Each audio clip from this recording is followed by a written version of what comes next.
Welcome to another Thursday night on the Indie Escape Network presents World Klass Clown with Robert Bass and a very special guest that is just going to be amazing. Robert, Hey, what's going on? What's going on? What's going on? how the hell are you this evening? I'm good. Happy. Learn how to talk. Happy April Fools. There we go. Yeah. Listen, it's a holiday. We don't get paid for it, but it still should be celebrated. I mean, if they're gonna pick one day to celebrate fools, we definitely should appreciate that and put that out there because people foolish. Daily. Fair enough. Any examples? We don't have enough time. I was gonna say, is that a loaded question? It's always a loaded question. I mean, I'm gonna always start off with me, but whatever. You got anything new going on? No. You try so hard. It's like that commercial. Ooh, you got to be a little bit quicker. Damn it! I do have something. I got something. After. Yeah. I'll tell you in closing. There you go. Yeah. All right. I'm going to do a little housekeeping and then we're going to get James on. I'm really excited about this. Hold on one second.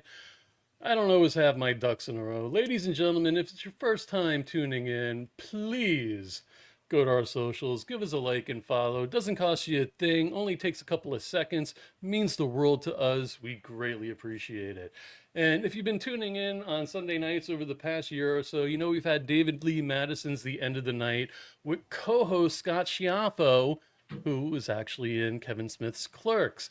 Well, both the gentlemen have a movie out right now. It's Full Moon Fever. It's available on Amazon Prime. I think it just came out on Tubi as well.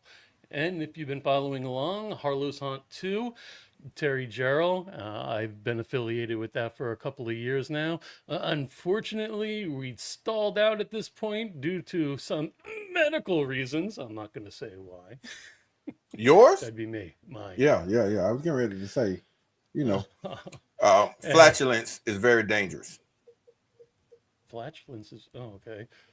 Raven saying, make me laugh, boys. Life's been pretty shitty. Oh, we're getting there. As soon as we get James on here, I'm sure these guys are going to go to town. So work with us for a few more minutes. And then, we have Generation Movie with J.W. Rich Mondays at 9 p.m. I keep meaning to change that. We've got Loud and Nerdy Tuesdays at 9 p.m. And then we have Symbolistic Cynicism. Damn it, Gabe, I can never say that properly. Sorry, but Gabe has a few interesting people coming up the next few weeks, man. Let's see. Who is this? That is August 9th. Grace Juliana and Andrew A.J. Jackson is going to join Gabe. I mean, they've been affiliated with Oppenheimer and Godfather of Harlem. Come on. Who doesn't want to watch that? Exactly. Yeah. Because the Godfather of Harlem was about Bumpy Johnson, played by one-eyed Forrest Whitaker. And then let's see. I got to pull my notes back up from my blind ass eyes. August 16th, Lauren Elania. She is a cosplayer, a voiceover actress, and an actress. So that ought to be interesting. The last one I'm a little concerned about, Robert. You may be into it way too much. Okay? So this cat's name is Aramis Sartorio. That would be August 23rd. I guess he does porn parodies? What? So I am not too sure about that one. but Well, I only have two things to say about that. The first thing is I'm a Christian. where are the The midgets? second thing is where's the midgets? Like, so yeah, come on now. If you're gonna get me to one, and I don't know what are they doing, like Snow White and the Seven Dwarfs, well then that's the wrong swing on the midget. So okay, I'm sorry, So, little people. Snow White and the Seven Dwarfs was one of them named Tripod? I never mind. I heard that's what I heard. I don't know. I wasn't there. I didn't watch it. There was too many guys, too many poles, not enough holes, or at least type. I like whatever. All right, we are already 6 minutes in. Will you 6 minutes in. kindly introduce your guest, and then I will bail out in just a second. All right. Yeah. No. So, we talked. Joe, we talked about the people that I wanted to bring on. What my thought process was for the year of 2025, and so everybody that I'm trying to get on as guests are people that have been influential in my life one way or the other, and by my life I mean my comedy career. And this person is no different, but different at the same time. I'll explain it. But I've known him for probably a decade now. He's out of the Central Florida area. You can catch him on cruise ships. He is definitely a nationally touring comedian, and he's my friend. So, without any further ado, give it up for Mr. James John. Hey, look at me! Hey, he's swole. He's swole. He got here in the gym. I'm out here, man. I'm gonna tell you over. I hate your videos when you working out. Like, listen, I tell people like, oh, I have the body that God has given me. I'm not going to the gym, and then I'm strolling through my timeline, and who's out here flexing? James Young. Bro, but you gotta come on, man. You know where I came from, though. I do. I was always a very big guy. Like I'm talking, I was up to 350 pounds, brother. So I just feel good in these streets. And my wife, God bless her, got me on she got me on what do they call that? The health journey. And now I'm down to 255 pounds. Now I really hate your videos because I weigh more than you. Like this bullshit. Bruh. Hey, cut the cameras. I don't want to do this show. That's crazy. I'm gonna say this. I am far from finished. I have so much work to do, but God bless you, man. Thank you. And first off, I gotta say, man, if we out here shouting out holidays is already passed, man, because you shouted out, April Fool's Day. I'm just gonna be shouting out random holidays too. Hey, man, happy Juneteenth, everybody. How y'all doing, man? Hey, stop, man. Happy Juneteenth, man. Bro, I don't care. I don't even care. Right. First off, I'm angry because I got on here. I see you. I see your man on here too, and y'all beards make me feel inadequate. So first off, let's start with that, man. I need Cialis for beards. Man, put your muscles away. What the hell going on into my beards? Like, I had to put on the hoodie. I told you I started out the same way you are, and then I see you bring out the guns. I had to put my water guns away. Bro, I'm about to tuck my beard in, y'all. I feel so. But James, I gotta tell you, you made me feel really good because you said you weigh 255. Yeah. I actually just had a heart attack a couple of months ago. I am down from almost 300 to about 250, 248. And to find out Robert weighs more than me now, wow. That's awesome. Dang, Robert. This is what we see what you done started. So when I reached out to you, I didn't really go deep into details of what it is. So this year I made a conscious decision, because I found myself telling a story far too often, and I didn't like the way the story went, which is, man, I remember when I was hot, go down South Florida, man, you say my name, they knew me. And then I didn't like the fact that I was talking past tense. And I realized, so at this point in my journey, I'm at this point in my journey because of decisions that I made. And so when we was coming into 2025, I say, you know what? I'm going to reach out to all my comedy friends, but I'm going to start off with the people who had influence on me. And so, as I Okay. stated in the opening, like you had influence, but in a very different way. And here's how it goes. So Okay. one day, I'm having this conversation with myself. I have them a lot, but I haven't been diagnosed, so we're good. Hey, I'm with you, brother. So I'm my best counselor. Listen, I'm my best, bro. And sometimes we are. So I'm like, hey, I'm gonna get back out here. I'm gonna do this thing, and I'm not gonna stop. And at that point, I think I had just met my current wife. We probably like a year in.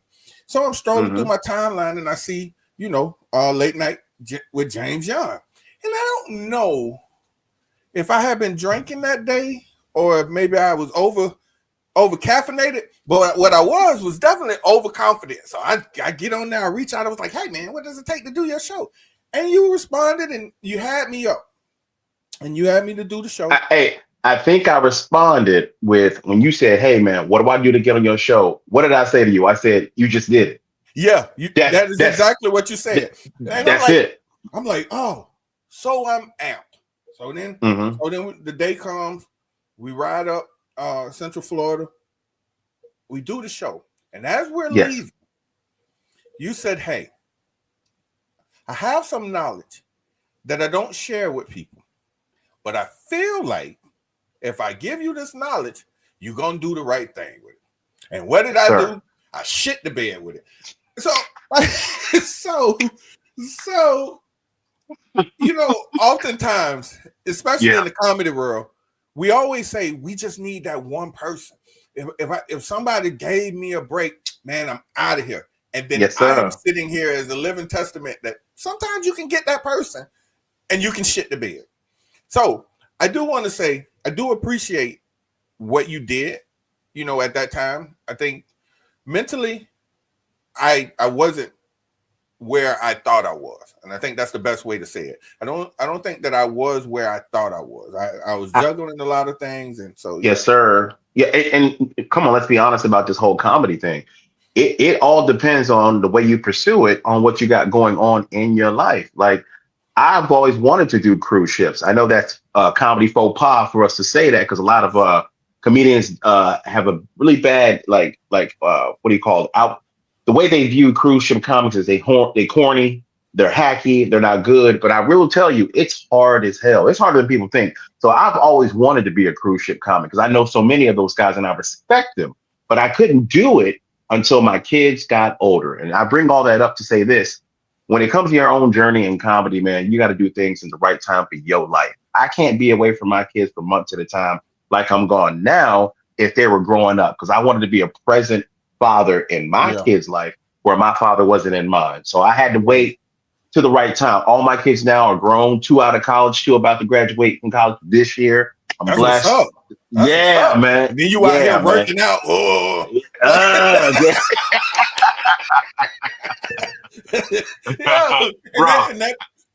That makes perfect sense because I'll just say it like that. Yeah, life be lifing, right?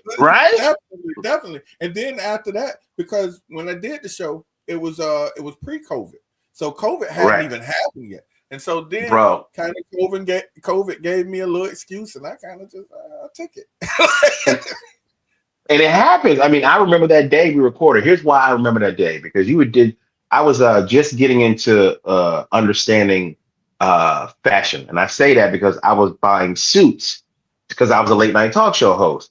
And I remember you came in clean, brother. You had a nice shirt on. And I remember you because you had a bow tie. I did. But it wasn't just any bow tie. You had a regular necktie that you had tied into a bow. It was purple paisley. I remember the pattern. Because black people in our purples, it was clean. Yeah, bro. And I never forgot that, man. And I always remember you when I'm picking out ties and whatnot because of the pattern of that tie and the fact you took a necktie and you tied it into a bow tie. I was so impressed by that. I'll never forget that, bro. Because at that stage in my life, like I was really big into bow ties, and so the YouTube thing, and then and I was like, I got all of these neckties. Well, let me see. And so So let me ask you this, right? So you just kind of went into where you are now, and yes, as a comedian, and I think like a lot of times when we talk from our perspective, a lot of people really don't understand it. Because you always, even when you do regular shows, you have people say, "Man, I can't do what you do." And that's at a regular comedy thing. So then when you mention the cruise ship thing, like as you were saying it, I was thinking to myself, not even from the perspective of a comedian. I've been on a cruise ship and I've watched a comic and thought to myself, well, damn, I understand why he's on the cruise ship. And so I definitely get that. So now in your evolution of comedy, because I met you through Casey and Spaz and what they did and them absolutely bringing you down. Yeah, shout out to those guys. Yeah. What is so you're doing the cruise ship and obviously you're still doing other shows. What do you feel is next in your journey? Man, I just take it from the very beginning, man. I started out like everybody else when I started doing comedy 24 years ago, man, 25 years ago. I wanted to be famous. I wanted to be a famous comic. I wanted to be in movies. I mean, I wanted all the things that we saw some of our heroes like Eddie Murphy, like Chris Rock, all those guys. I wanted to do the same thing they did, and I wanted to be famous. And then I got a little bit older. I started learning the comedy game. How hard it is to get into some of these clubs, man. How hard it is to actually get in front of the right people. It's a lot of luck. It's a lot of who you know. And I just got discouraged. And I started changing, I guess you would say, what my goals would be in comedy. I mean, I got a lot of success early. I had 2 TV shows. Not everybody can say that, man. I was blessed to have a late night talk show. I wanted that. I enjoyed it. My time at Afro, I spent 10 years there, over 10 years. On Xfinity Comcast, man. And I got that show, Funny Not Famous, which I loved. I got to give people opportunities to get to that next level. Yeah. I was truly blessed to do some great things, man. I was on S'mores because I was working there. S'more, one of the queens of comedy, I was on one of her comedy specials for Christmas, man. So I got to do some really cool things. I got to not only interview great people like yourself, but Ari Spears, George Wallace, Roy Wood Jr., man. Ali Sadiq, just all these different people I got to rub elbows with. The Marleys, man, God rest his soul, before Joe Marsher actually passed away, I got to interview him from the Marley family.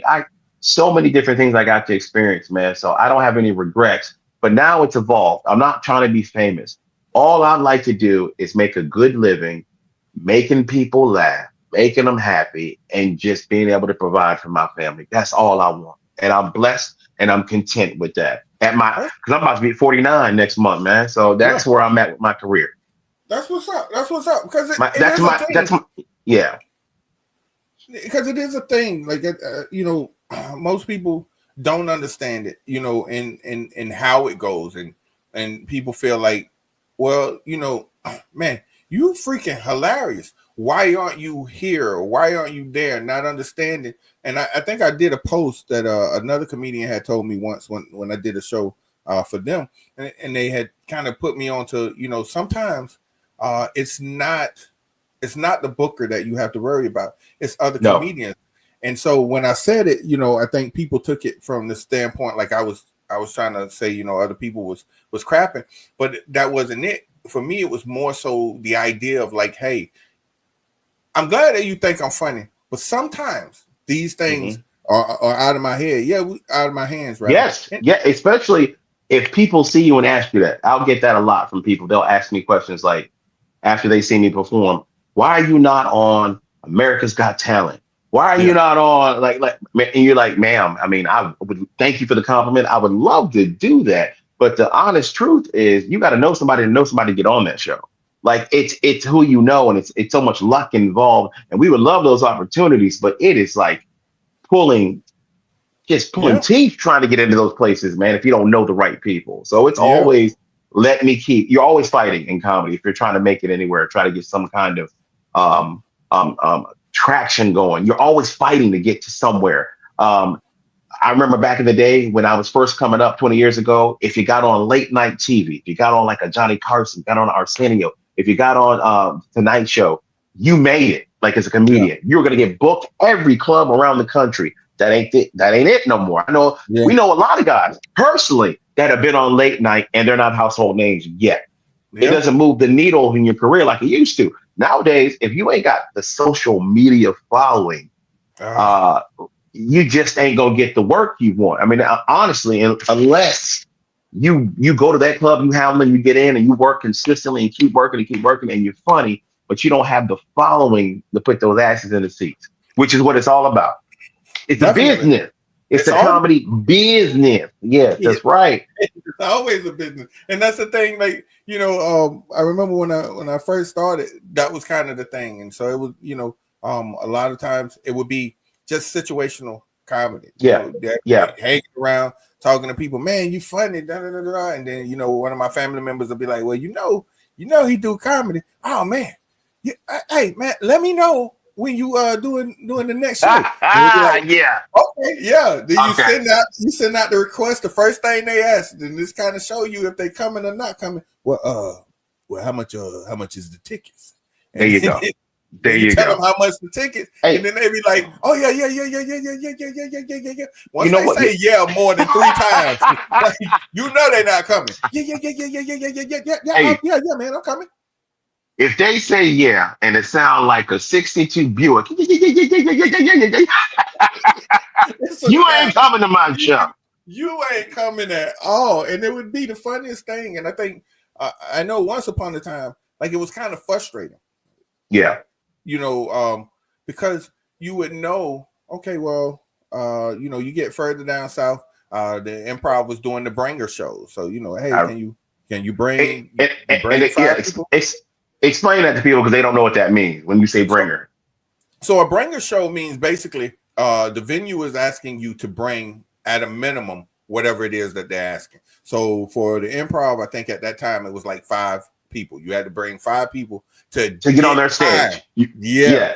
And To the get on more their that stage. you get on their stage, and the part that was in the fine writing was whoever brought the most got to pick what order they went into. And there was still a chance that you could bring 5 and not perform, or at least Correct. not Correct. perform a 5-minute set because it's so many people, and then they bring in so many people, and so now you kind of the last guy there. So I think lately now, and not talking Improv, just other shows that I've seen, it done moved up to like 10 people.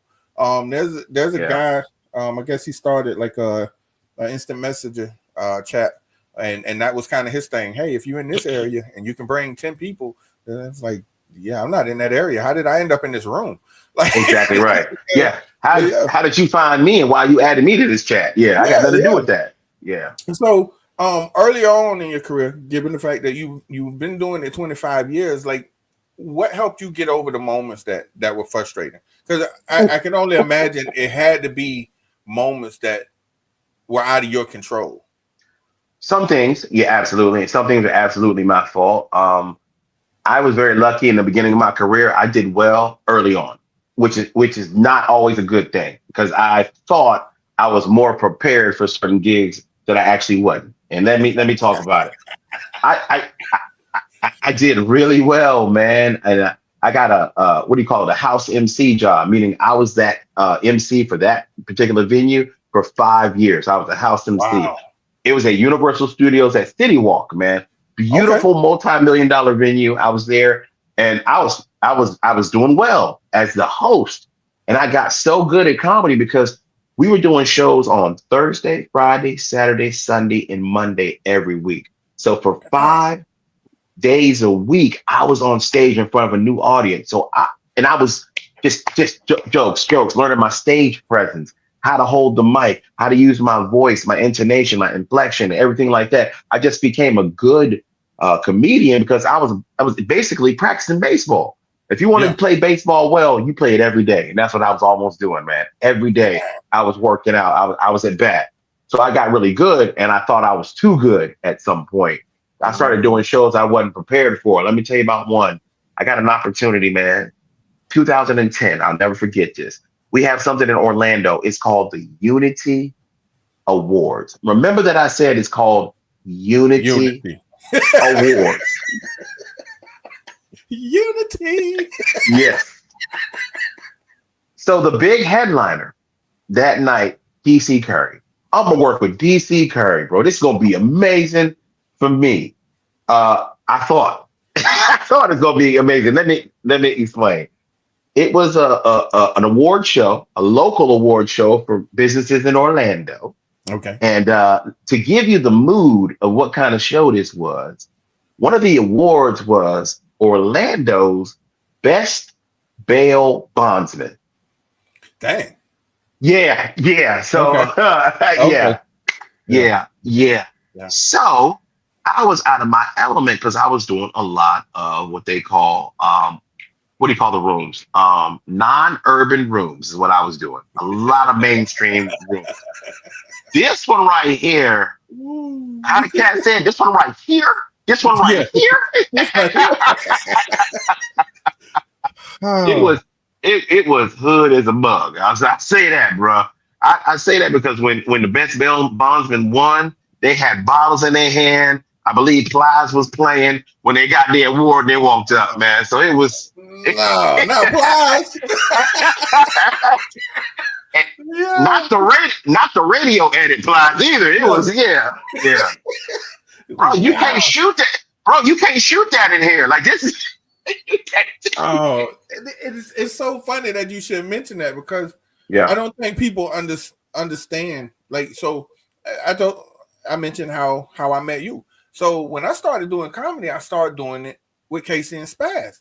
And so correct. There is a thing that you have to understand. You know, I'm not super urban, but I was urban enough in my regular life. So I had to try to figure out. Yeah, and I had to try to figure out how to make my jokes work for their audience. And like yes. Oh man, I'm ready. And so I end up booking a spot down in Fort Lauderdale. I'm like, I've been killing these white rooms. That's how I said it. Yes, sir. I ain't gonna sugarcoat it. I've been killing these white rooms. Boy, wait till I get around my own. I'm about to shut down the city. They're gonna make a statue of me. Man, I probably got 2 jokes in, and then I realized like everything that I had done for the previous crowds was not gonna work. No, and I had to kind of figure it out on the fly. It's a different rhythm, it's a different flow, and I learned that at the Unity Awards because let me just tell you the end of that story, Robert. Remember, it's called the Unity Award. Unity. I got on that stage, introduced me. I went out there like, oh, I'm about to kill it. I'm gonna go home and like make love to somebody's wife. Like it's gonna be amazing, bro. Not your wife, somebody else. Somebody's wife, bro. So I get on that stage and I proceed to tell my little jokes that have been killing in mainstream rooms for like 10 years almost, man. Yeah. So I get 2 jokes in like you. Black folks give you 2 jokes. That's you it. got 2 jokes. And you gotta go. It started out real subtle. You hear it in the distance. Boo. Then over here in another corner. Boo. Then over here, boo. Then all together on the left side, boo. You ever seen that thing, that Bugs Bunny cartoon when he's doing the instruments and he'll go over here to the left side? He'll go over here. Oh my God. And then like the Harlem choir, they all came together like with one resounding, bro. It's one thing to be booed by 3,000 people, but it's another thing to be booed by 3,000 angry black folk because the boo comes from a place in deep in your soul, the depths of your being. It just comes out so angry and disrespectful. Just like boo with one of these, you know what I mean? Like boo, like grabbing stuff out the air, boo, like angry. But I think it's probably better to get booed by the angry black person because if you get the jovial black person that's having a good time and they booing you, they gonna boo and roast you at the same time. They are, and they're not gonna stay seated while they do it. You're right. You're right, bro. I got off that stage, and you know how you gotta walk backstage. It's in the theater. It's in Bob Card Theater. Yeah. Everybody backstage just kind of looking at me like. Yeah, man, walking. Yeah. I felt like the dude in the Green Mile. Like I felt like, Oh bro, my, bro. that is crazy. Yeah. I end up catching it because I realized, like, people. When I started out, I wasn't sure what lane I wanted to be in. Okay. As far as comedy, right? Like how I wanted to do it. And so, once I decided I wanted to be serious about it, I asked people, when they would come and they would headline, for advice and stuff like that. And so I call myself like, I'm not gonna do stuff that's racist, but I'm gonna do stuff stereotype stuff because depending on how you do it, it can work out. But it's what you easily know. It's what you know. Easily know. And so what I ultimately end up learning, ironically, is the levels of truth, like the parts that's not funny. So, most people that don't know, like they don't understand. Also, like you say, you was learning your cadence and things of that nature. What I learned was, the mainstream crowds allow you to set up the joke and hit the punchline. Wherein our crowd wants you to get up there and you got to be funny out the gate. Like you got it.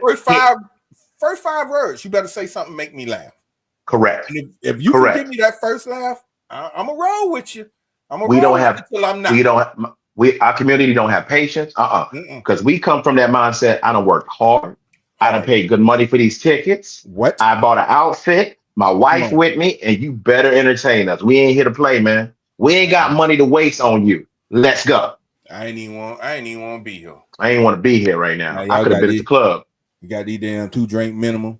Yeah. Hennessy been $15 a shot. And you up here and you can't make me laugh. Somebody better make me laugh. Yes. Yeah. Bro, I had to drive home after getting booed by 3,000 of my own people. I was on I-4, and I'm not joking. I was this close to just driving off that embankment. Bro. It probably would have happened for me because I wouldn't have been able to see the road because I've been crying so hard.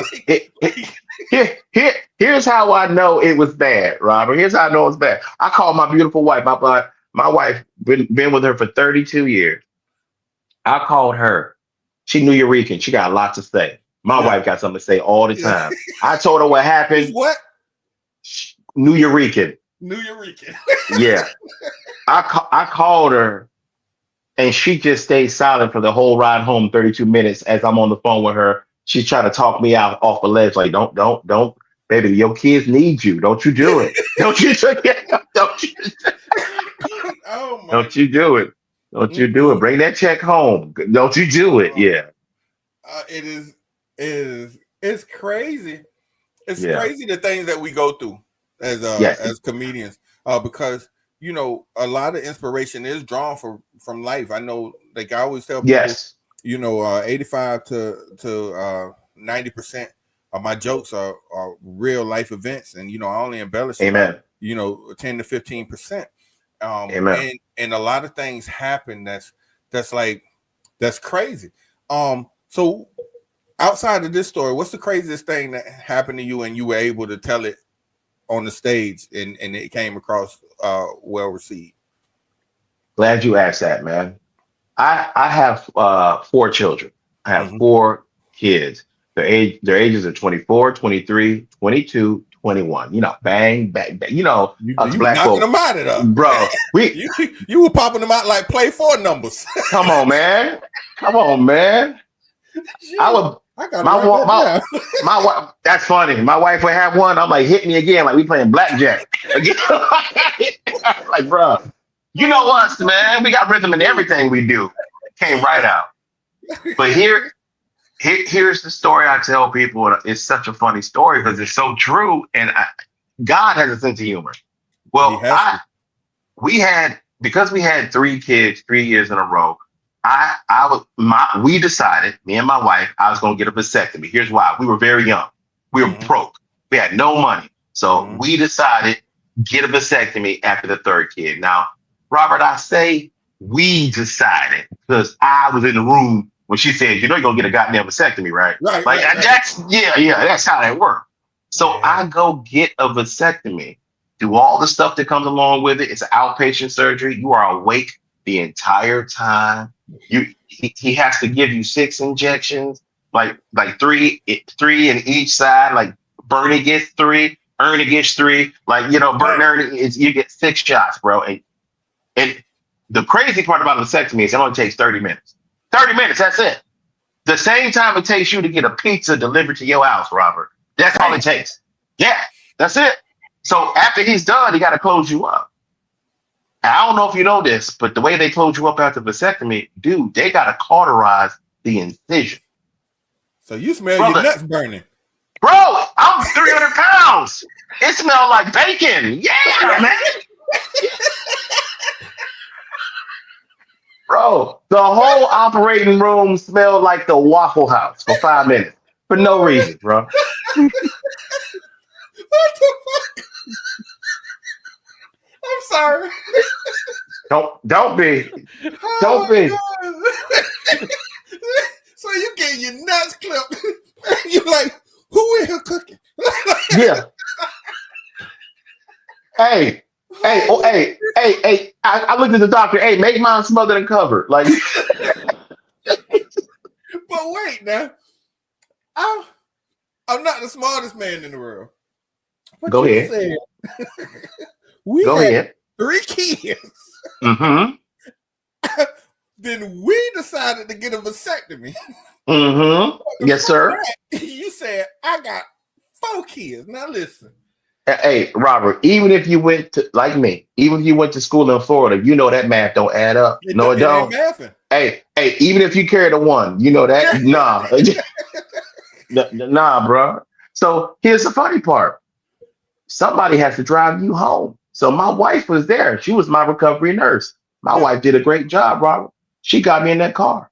Yeah. She got me home, put me on that couch. She gave me that bag of frozen peas to put on my lap. Yes, she did. But Robert, keep in mind, we were poor, so we still ate them peas for dinner. Yes, we did. Yes, we did. Yeah. Hey, man. With a little bacon flavor too. These peas are salty. Oh yeah. Hey, waste not, want not, man. I mean, not, man. Yeah, man. So. So I'm sitting on the couch, and when a man has something done to him medically, I'm going to admit this. We become the biggest babies on the planet. So I'm sitting on the couch pouting like a man does, and my wife sees me pouting, wants to make me feel better. She's like, "Hey, baby, how you doing? How's my little soldier?" I'm like, "I'm all right." And hey, and I looked at her, and I don't even know why. Till this day, I don't even know why. I looked at my wife and I said, "Hey, baby, how you feel?" Just to be polite, because she helped me that day in such a big way. I said, "How you feel? You all right?" She said, "Baby, I'm glad you asked, because I feel funny." And I said, "What you mean you feel funny? You all right?" She goes, "No, I feel funny the same way I felt when I was pregnant with the other 3 kids." And I just knew, Robert, nah, man. I ain't let it faze me. I said, "Nah, man. I just got a vasectomy. I know you ain't pregnant." She goes, "How you know?" I said, "I know 100% you ain't pregnant." She goes, "How can you be so sure?" I said, "Because I know that God does not have a sense of humor like that." And Robert, on that day, I learned our Lord, our Savior, he's a funny son of a bitch. Yes, he is. Yes, he is. Won't he do it? He did it. Yes, he did. We found out on the day I got my vasectomy, my wife was 2 weeks pregnant with my son, Isaiah. Yeah, had to name him Isaiah. Bro, he was meant to be here. Had to give him a biblical name. He was meant to be here, man. Oh, man. But I never let him forget that. You know how mothers don't let the kids forget how much he suffered during labor with them? Yeah. I used to tell that boy all the time how he came into earth. When he would act up, I'm like, boy, you only made it here by 2 weeks, all right? Like you barely made it. You barely I nicknamed that little sucker. His nickname was Fortnite. 2 weeks. Yeah, man. That's wow. That's a real story. Really happened. But I love that story though, because it's true. People relate to it. because it really happened, man. Yeah. That was kind of one of the bits of advice I got from a dear friend of ours, Mr. Ken Miller. He was like, Hey, Godfather of Orlando Comedy. Shout out to yeah, Ken. he said, keep it real, keep it relatable. And so he kind of Yes. told jokes, and like this was after the show. So then he kind of said, like, well, take this joke, for example. And then he kind of ran down the joke, and I was like, man, okay. Okay. I think for me, so in my process, because a lot of my jokes are very family oriented, Yeah. I'm the oldest out of 8 You kids. talk about what you know. Yeah. So I'm like the oldest out of 8 kids. And, there was some interesting things that happened, growing up that I experienced with my mom. And I realized that at a certain point, like I had to get to a point where I could present it to be humorous without being offensive. Absolutely. Absolutely. And so that's why there's some people I can have a side conversation with you about, but I haven't brought them to the stage because I haven't figured out a way to where I feel like I'm presenting it where everybody gets it and it's not crazy. Obviously we draw from what we know. But what was your aha moment? Like, hey, okay, this is it. I'm really gonna do this. When I first got hired to do TV, I remember a person telling me, they called me up on the phone. There was a gentleman named Philly Plowden. Philly Plowden was on AGT. He crushed it. He's a comedian. He had a show on Afro already that he was doing called the Plowden Report. Now, Philly was an actor, so he was moving to Atlanta when Atlanta was about to pop. You know what I mean? Everything was happening. So he said, James, man, I'm calling all the Black comedians I know about my show. I'm leaving. They want people to come audition, man. It's on a Black network. It'd be a great opportunity. So I went there. I auditioned. No, let me back up. I was not going to audition. But Mike Hurley, I was working in the Bonker's office, said him and Carmen Malone said, man, you should definitely go try. And that set me in the right mindset moving forward. I never tell myself I can't do something. I go try it. If I fail and I try, I don't feel like I failed. If that makes any sense. No, it does, because I think everything that we do is a mindset. It has to be. Mm-hmm. I mean, when you get on the stage, especially like when you're talking about your life and the experiences that you had. Yes. Yes. Your nuts being cauterized, smelling like bacon. Bro, like, it's a thing. Like we understand the humor in it and everything. And so it's just a unique thing. And I don't know how to say it any different than that, because I feel like that was the light bulb for me this year. Like what we do, we're not out here, superheroes and things of that nature. I mean, we can be in our own right, depending on who it hits and how it hits them. But for the most part, what we do still is unique. It's not a thing for everybody. You have people that can be funny in the conversation, but it doesn't translate on the stage. It's a different. I agree. It's a different skill set, man. A lot of people are like, hey, man, my friends tell me I'm funny. Should I try comedy? I'm like, yeah, try it, most definitely. But understand, it's not going to be like having a conversation with your friends who know you and love you and want you to be funny. You get up on that stage, those people don't know you. Not one bit about you. You are alone. Your friends ain't on the stage with you. So you're going to have to be funny and relatable to an audience, not your audience. Oh, man. Yes. It's funny that you say that, because I remember before they made the Hard Rock in Hollywood, Fort Lauderdale, before they made it into the guitar, that's where the Fort Lauderdale Improv was. So I remember, man. I got to play there a couple times. Yeah. So I go down, and it's a bringer show. And so anytime I did a bringer show in Fort Lauderdale, like, it was not a problem, because that's where my family was. So yeah, people there. I should be able to get 5 easy. That's cool. I hang out at my brother's house. Hey, I got him. Then I know, the one homeboy coming, because 10 times out of 10 he's gonna be our ride. So that's 2, and then all I need is 3 more, and we'll be fine. And so I'll never forget. We were standing out waiting, and they were just starting to open the door, And this young kid, I don't even remember his name, but he came out and he says, "Yeah, yeah. So if you came to see me, make sure you say my name at the window, and you get in free. All right." And then he walks in, he turns around and he walks back in. And me and my brother just kind of standing there. And I look at my brother and I say, man, oh, man, I hope he good. I really hope he good. And so if he not, boy, it's gonna be bad. It's gonna be bad. Yes. And yeah. So we go in, and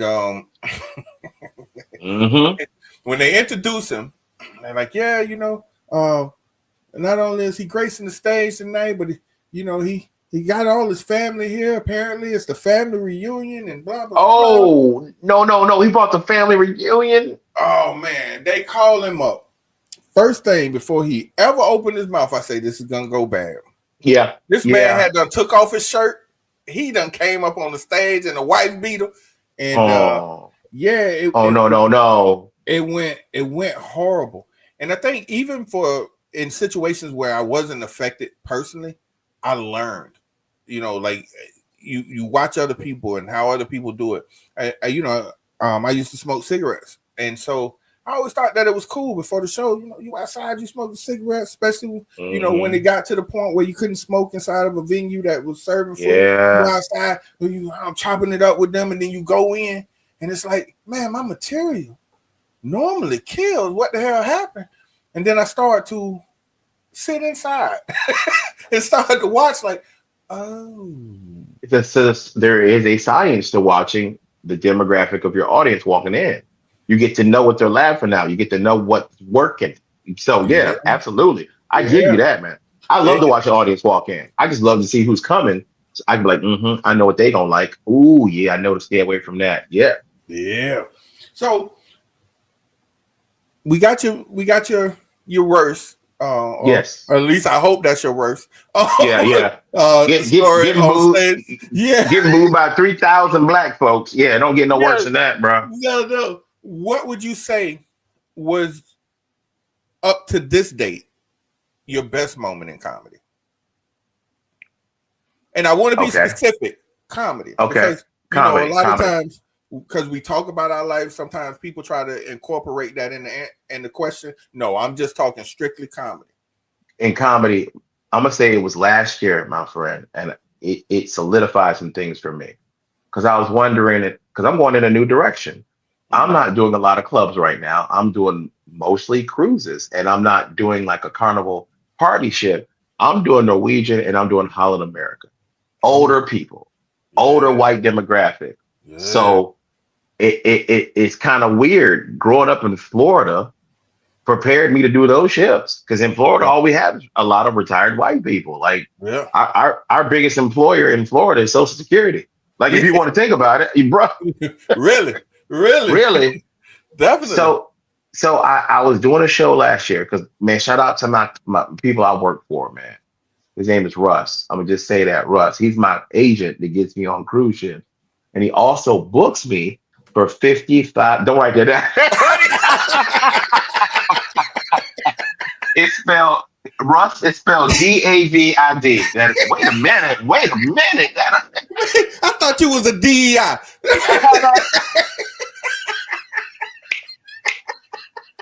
Your favorite DEI comic, man. But I'm gonna tell you why. Russ started booking me for 55 and up communities, and these communities are very affluent, man. They have a lot of money. They're beautiful places. These $1 million houses or condos, and they have theaters in the middle of these communities, and they do shows, comedy. Now he told me how hard it can be. He's like, bro, James, you gotta know how to work these people. So I went to this place. It's called Sun City in Hilton Head, South Carolina. Beautiful place. You do 2 shows in one night. I went up there. I was just me, just being me, having fun, not pandering to one side or the other, just being me and just being in the moment and just being happy and giving them what I know. I ended up doing 2 shows. The first show, I got a standing ovation. Okay. Second show, standing ovation. And the lady who runs the place says no one's ever gotten not even one standing ovation here, but you got two in one night. That to me, and listening to all those people tell me, you are the funniest person we've ever had here, and I've lived here for 10 years. Wow. I just, for me, that hit different. The way they talk to me. Then what really solidified it, after doing the show, they always give a report back to Russ about how the comedian did he booked. And he said, James, what did you do to those people? I got so many emails, not only from the lady who runs it, but the residents. They said, you were the best they ever had, and you're amazing, man. I haven't hired a comic like you in a long time, man. He goes, I'm glad we found each other. And that moment just let me know that I was on the right path, man, when I'm doing that. That's what's up. And I mean, knowing you and having seen you, perform over the years, like I don't know if I would be, I don't know if I would say I'm surprised. Like you are that guy. Thank you. Like you've man. always been, I know earlier on your closing bit was always the thing. I see you and I'll be like, I don't know if you want to sit that close to the front of the stage, but okay. Hey, bro, you're gonna have to tip him. Like you just can't be up. You just can't be up in the front and not tip that dude. Yeah, man. That is crazy. Because I know when I reached out to you, and so I'm glad that we had this conversation because it kind of puts it into perspective. Because when I reached out to you originally, you was like, no, I can't do that. I'm on the ship. And I was like, oh, okay. And I judge me now or judge me later. And sometimes I don't think things through. And I was like, oh, so he booked the show on the cruise. And that was just where I left it. Like, okay, not realizing that like this is what you do. And so it's my job. I think when we talked, when you went out, I think that's when it started to kind of sink in. Cause I'm like, man, it's kind of early for him to be out on the ship. And he gonna be gone for those days. Like, that's crazy. So, like on average, like how many, like how long is the cruise? I guess that's the question. It started out with my first cruise. They wanted to give me 2 weeks, and I explained to Russ, I love you, Russ, and his name is spelled David. Russ, it was you got it. Okay, Russ was so great because what happened was he hired me sight unseen. I got a good friend to recommend me to Russ, and I had luckily working in entertainment and working at that TV station. I had learned how to do graphics. I learned how to do video and edit, and I had made a really good EPK, an electronic press kit. And I sent him that press kit, and I was suited and booted with all the different suits. I had all these high resolution like pictures and nice videos. It had me interviewing all these celebrities and stuff. It really made me look like I knew what I was doing when it came to comedy and entertainment. So he hired me. Sight unseen. So working, when I got that from Russ, he wanted to give me 2 weeks. And I said, Russ, thank you for believing in me, trying to give me work already. But that next week you want to give me is me and my wife's anniversary. And listen, Russ, if I go on that cruise with you, then that's where I live. I can't go home. Like I live on that cruise ship now. Yeah, this is basically the Carnival Amistad. I can't go home. Yeah, I'm gonna be on this shit. Well, at least it makes it from coast to coast. Yeah, because it could be the Titanic. I'm working here perpetuity. Like I can't go nowhere. Yeah. So he understood. He said, no, James. He goes, I like the fact that you care about your family, your wife, because he said the young lady you just spoke to, my receptionist, Danny, that's my wife. I understand that. And I was like, so this guy understands family. So I went out 1 week. And he put me on one of the hardest ships that he had. It's called the Pride of America. It's a cruise ship out of Hawaii, and it's very hard. The crowd is very older, very mature, but I understood how to work them growing up in Florida and doing comedy here. Yeah. So I ended up you can get reviewed, and it can say poor, fair, good, exceptional. I got exceptional on everything, not flexing. I worked hard for that. Like I'm just saying. Yeah. So I got that, and then that propelled me, put me on the next ship. That's 11 days. Okay, 12, then 14. Now I just got my dates for Alaska. I'm gonna be gone for 6 weeks at one time. Yeah. Wow, that's crazy. Yeah, now, brother. Let me go back to you saying not flexing. So someone such as yourself, who's been doing it as long as you've been doing it, and as long as Yes, I've sir. known you doing it quite well, how do Thank you. you juggle the thin line between confidence and cockiness? Because at You this don't hear point, me. you know you You, good. thank you. You don't hear me say I killed. Okay. You gotta be one of my peoples, and we gotta be in a private place for me to ever tell you that. Yeah. You don't hear me say that. Yeah. You hear me thank everybody on the show. You see me thank the audience as they walk out. I shake everybody's hand. Yeah. I stay humble because all this can be taken away at any time. Man.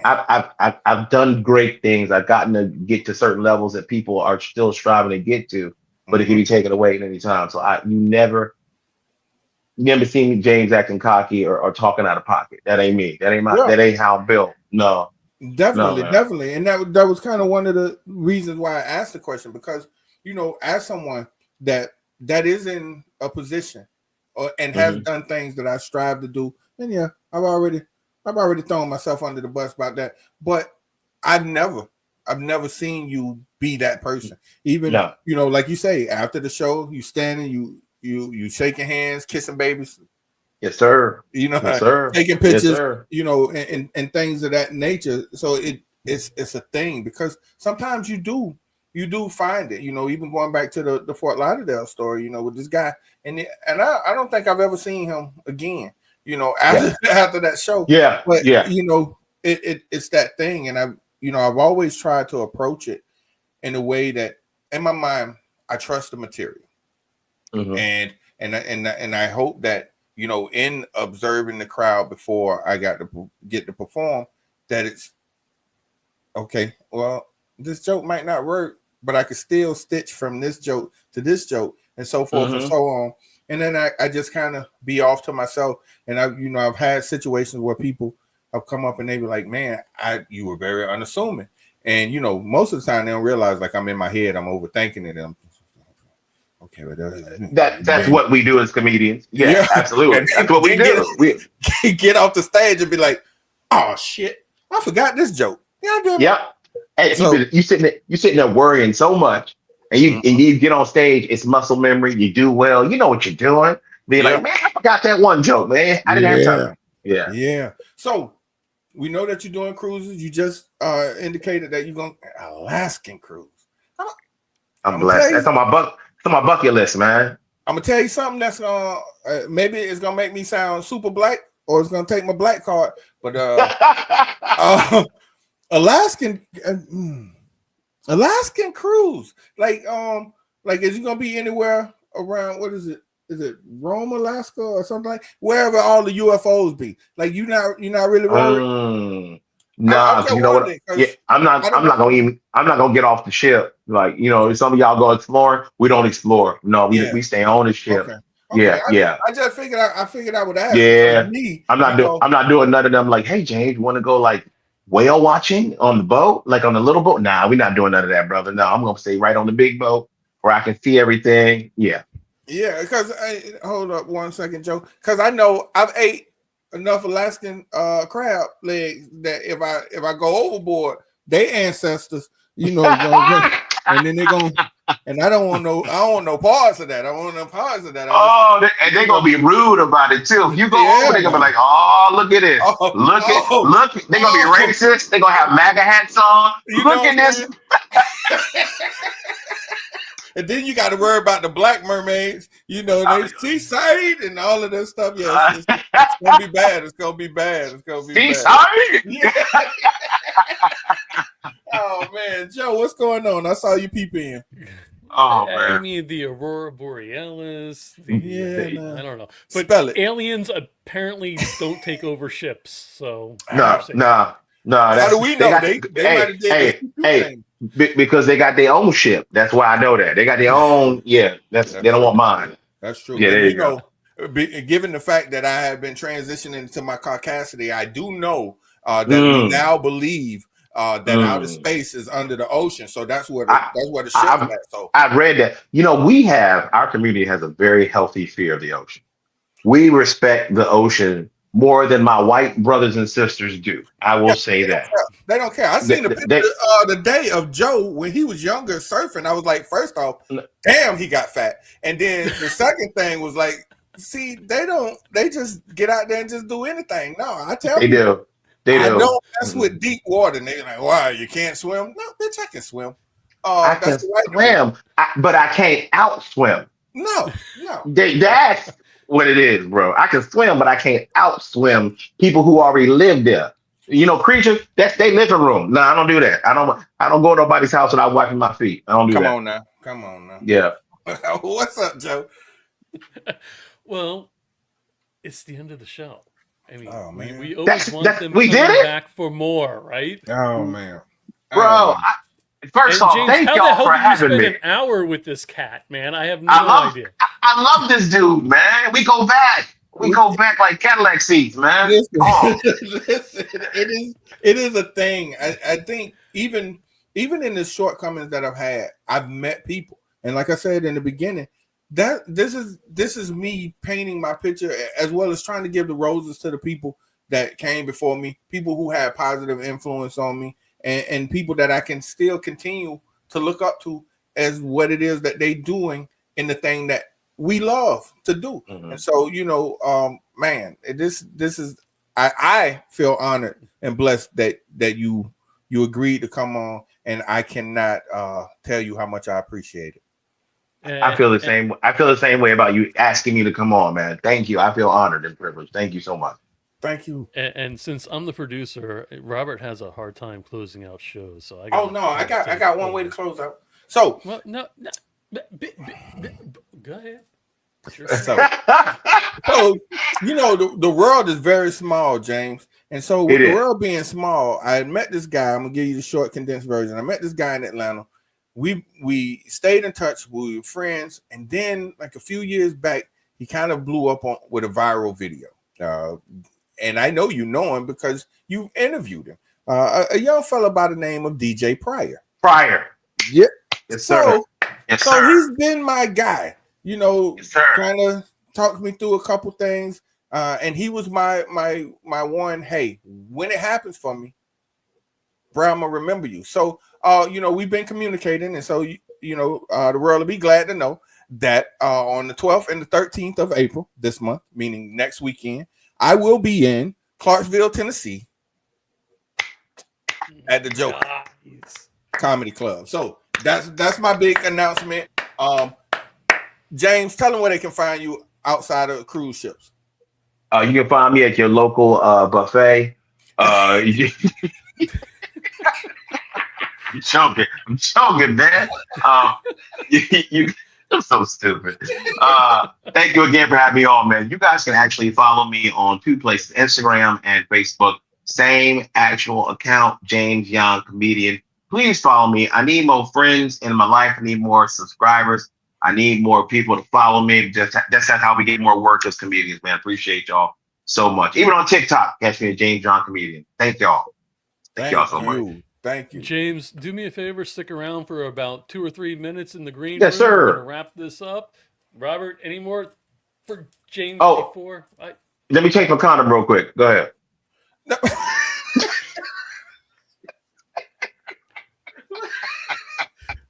My bad, dog. I'm sorry. I freaking can't. Hey, man, listen. I'm so dumb. Hey, everybody, rude by saying all of a sudden I'm in the mood for bacon. Listen, you can't have no damn bacon. Your wife ain't about to kill me. Listen, I want to thank everybody for tuning in.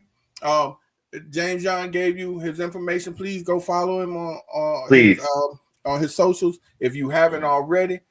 Very funny guy. Now, you stated that it seems like you all over the place. Are you closer to home sometime? Well, it depends. Like when you're on the ship, you're far away from home. But the way that I stay sane, the way that I stay connected is they all use Elon Musk's satellite Starlink now. So the internet is amazing. Like it's expensive. Like it's like when you buy the internet, you get a free Cybertruck, but you can use it on the ship and you can FaceTime your wife all day. So that's what I basically do. I'm touching my Isn't family that all the company from the Terminator? Skynet. Oh, close enough. Close enough. Okay. Yeah, pretty much. Pretty much. Okay, Yeah. so listen. I know we have people that tune in that's not out of Florida. So hey, just follow him on the socials. If you happen to book a cruise that he's on, walk up, show him some love. Once again, Mr. James John, I truly, truly appreciate you being Thank on. you. Hey, Joe, thank you and congratulations on the work, brother. I'm proud of you, thank you. Robert. Thank you, You're man. welcome. Thank you. I appreciate it. And We'll Kim see Miller you in told me just to a tell you moment. hi. Oh, yeah. I'm okay. Are you guys gonna start making out? What's going on? No. Yeah, I don't I want to say will be that. your father. Oh, yo, Joe, close us out, man. Well, Robert, we gotta ask you as well. Where can we find you in your red solo cup on social media? And you got anything else coming up? I mean, you made a pretty exciting Well, announcement. That's awesome. yeah. So aside from that, one of the other things that I decided to do was get involved in things that I hadn't done before. So I am starting to try to, get into some comedy festivals. Those, obviously you have to go through somewhat of an audition process, and by that I mean, you got to send them film and things of that nature. So that's kind of what I'm doing to try to get into traveling more out of Florida. I love Florida, but at the same time, because I love what I do, I would love to take it elsewhere. But as always, you can follow me on Facebook, comedian Robert Bass. My comedy page is World Klass Clown Comedy. Class is with a K. World Klass Clown is one word. You can also find me the same way on X, even though I only go there for the porn. And then you can also find me on TikTok at comedian Robert Bass. All right. And ladies and gentlemen, again, if you haven't already, please go to our socials, give us a like and follow. Again, doesn't cost you a thing, means the world to us, only takes a few seconds. We appreciate everybody tuning in. Have an excellent night. We'll see you in 2 weeks. Good night.